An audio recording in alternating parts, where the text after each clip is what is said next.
Hello students, सुप्रभात। ओम doctor Kamlesh माझी, सहायक प्राचार्य मैथिली, SJS कॉलेज बाथो बेनीपुर दरभंगा।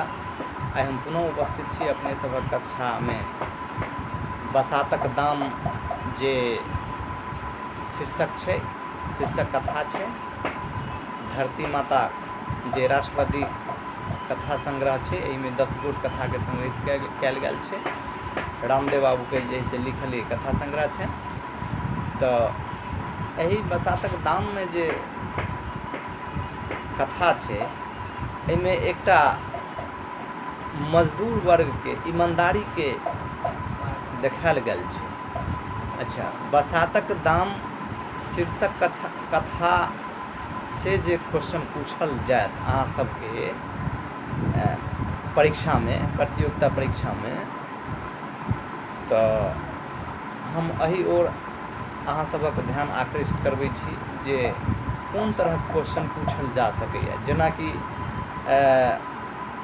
शीर्षक हम सब गोटे जानै छी, बसातक दाम। बसातक मतलब ई मैथिली शब्द भेलै। बसात मतलब हवा बसात जे कहल जाइ छै। तऽ बसात से अभिप्राय तात्पर्य यह जे ओ मास्टर साहब कॉलेज से आबै छथिन, टीचर रहै छथिन, कॉलेज से जखन आबै छथिन दुपहरिया में, तो दुपहरिया में जे चिलचिलाइत धूप रहै छै, ओहिसँ जे निजातक लेल मास्टर साहब पंखा चला कऽ खाना खा अपन जैसे बिस्तर पर आराम करै छथिन। आराम केला के बाद जे ओ मजदूर वर्ग के एकटा लोग रहै छै, बनवासी मजदूर रहै छै, ओ आबि कऽ जे छै जे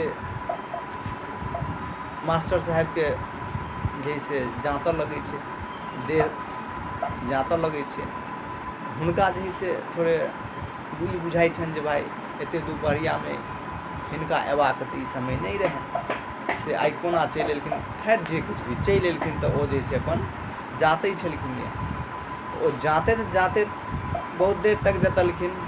मास्टर साहब के जे छै नींद आबि जाइ छनि। नींद आबि गेला के बाद जे छै ओ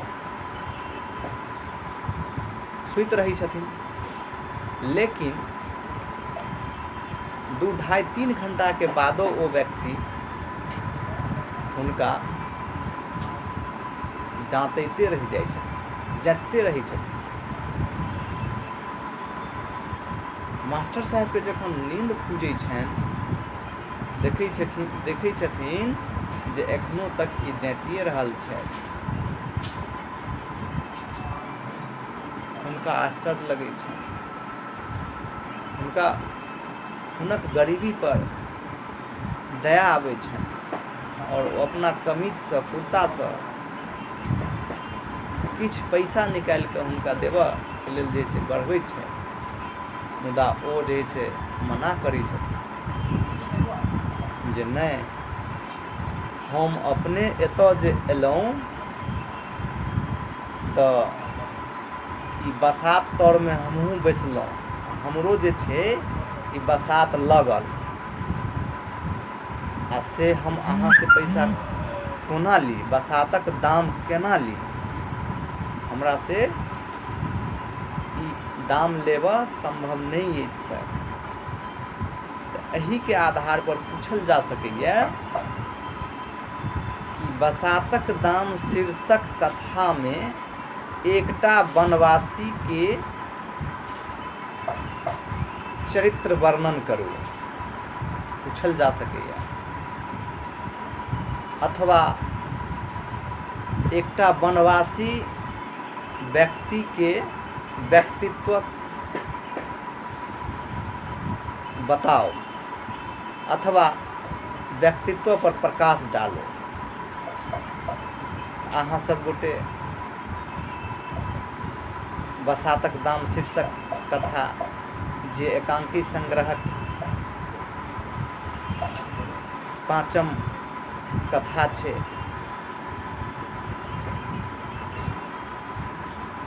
पढ़ि चुकल छी, आराम से लिख देबै।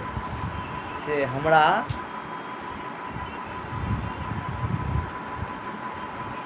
विश्वास अछि जे आराम से अहाँ सब लिख सकै छी। क्वेश्चन फेर से हम रिमाइंड कऽ दै छी। बसातक दाम शीर्षक कथा के आधार पर एकटा वनवासी चरित्र चित्रण करू। नहीं, हाँ, एही तरह जे है से क्वेश्चन पूछल जा सकैया। तो वनवासी के कैरेक्टर केहन रहै छै, चरित्र खूब जानै छियै, ईमानदार रहै छै। ओ हुनका एहसान होइ छनि, एहसास होइ छनि जे हम एहि पंखा तर में जे बैसलहुँ, एहि पंखा से जे गतिमान हवा बसात हमरा जे लगल, तऽ हम कोना हिनका से पैसा लऽ लियै। एही तरह पूछल जा सकैया, अहाँ सब लिख सकै छी।